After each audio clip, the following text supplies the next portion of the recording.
dal punto di vista dell'aumento dei costi energetici, lo stiamo già vedendo sia per il gas che per il petrolio, e poi penso anche al trasporto delle merci, perché lo stretto di Hormuz già sta dando, ma si parla anche dello stretto di Suez, quindi temi che abbiamo già in piccola parte vissuto e che si stanno ripresentando. Impossibile non guardare al Medio Oriente e alle mille variabili che si stanno innescando, a partire proprio dall'aumento dei costi dell'energia, voce che per l'industria nord-est incide sempre di più e più che altrove. Paola Carron, presidente di Confindustria Veneto Est, con le sue 5.000 imprese, fotografa una situazione già al limite.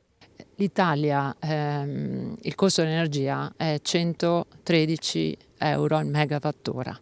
La paghiamo il 27% in più della Germania, l'88% in più della Francia e il 70% in più della Spagna.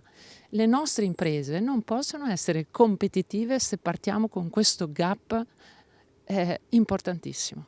Sullo sfondo il decreto bollette che per Carron va approvato senza se e senza ma, comprese le limitazioni al sistema ETS sulla tariffazione delle emissioni di carbonio. Più in generale gli industriali chiedono che Bruxelles batta un colpo, quella strategia industriale europea fatta anche di debito comune, non più rinviabile per competere con USA, Cina e mercati emergenti, e questo con la crisi iraniana che spariglia nuovamente le carte. L'altro tema è che di fronte al tema dei dazi molte nostre aziende avevano giustamente guardato ad altri mercati, e quello del Medio Oriente era un mercato dove c'era possibilità di sviluppo, quindi aziende che hanno investito. La questione economica, ma non solo, i dubbi di Carron, guardando l'evoluzione del quadro geopolitico, sono quelli di tanti.